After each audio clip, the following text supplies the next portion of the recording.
Angeles, Houston. I'm grown up in New Westminster, currently living in Vancouver, but I've lived here all my life. Before Sprott Shaw, I had a completely different career. I was in the financial industry, you could say, in various capacities. I used to produce, an associate producer of investment conferences, working for a large company called Cambridge House. I, at one point, was selling mutual funds. I've done promotions for financial companies, small emerging cap growth companies in the Toronto Stock Exchange, Vancouver Stock Exchange, and I was looking for a complete change. I was searching for some purpose in my life, and I decided, even though I was, honing right in on 50, I took some time off from work to take care of my mother, who is very chronically ill. And I just had kind of an epiphany that I wanted to do something different. I wanted to help other people. I wanted to find some purpose. So I looked at getting trained, and the best option I could come up with was Sprott Shaw College. I looked at other colleges, public colleges, even private colleges with waiting lists, and Sprott Shaw had a continuing intake into their nursing programs, and I decided to go that route. I decided to start right away, and the sooner I get trained, the sooner I'm working, the sooner I'm helping people. I didn't want to wait for 2 years as some of the waiting lists. In fact, they don't even guarantee you it's 2 years, 2, maybe 3 years.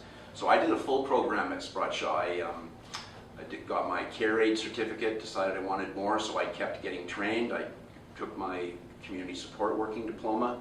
Again, decided I wanted to be able to do more for the public, or for the clients, and I continued on getting more training and decided to do the LPN program. And in the LPN program, that's where I found my niche, what I wanted to do. Well, I chose Sprott Shaw because I'd heard good things about the school. I know that they had been, I guess their accreditation was improved, and they were actually now a college, not a community college, which is fine, but they were, a full-fledged college, and I know that there's criteria they had to meet in order to achieve that. And I checked out the college. I found that they had a good, hiring percentage of the students would be hired. I think it was like in the 90s or something. So I was very impressed with that. I was impressed with the fact that the teachers, most of them, if not all of them, had been out in the field, had been working, had actual experience. So I liked the idea, and I think even smaller classrooms, good teachers, a good atmosphere, and after doing the first program with Sprott Shaw, I realized they'll bend over backwards to help you if you need that help. So kind of like a family. So again, I did a second diploma and a third diploma, and very happy that I did. I graduated at the end of 2016. Wrote my licensing exam as a licensed practical nurse in 2017 in the spring, and now I've been hired by one of the big health authorities, and my duties there, I've been hired starting out as casual, which is the way most LPNs will get their foot in the door.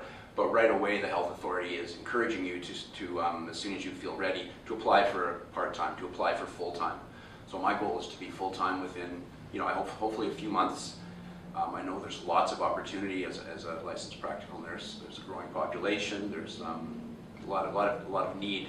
So my duties there include general nursing duties.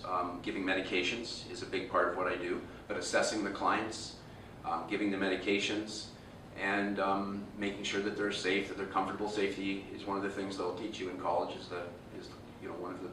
one of the big things you need to always be aware of is patient safety. So that's there's a lot of clients. Some clients have special feeding needs, nutritional needs. They have mobility issues. So just working around all of those issues on the job. Well, my advice would be that not to let it seem overwhelming. I mean, if it's a student who is maybe perhaps just graduated from high school, it's a way to avoid having to wait, to continue your education right away, to move forward. But if you're like myself, if you're doing a career change, it can seem, how do I do this? Do I have to save up the money and go through But everything's in place. I mean, you can, student loans are there, so you can literally move from a current job. You can be in school 30 days later with, with a student loan covering your costs and entering school. I would say don't shy away from it. If you have a dream or if you're looking for a new sense of purpose in your life, go for it and find what you're looking for.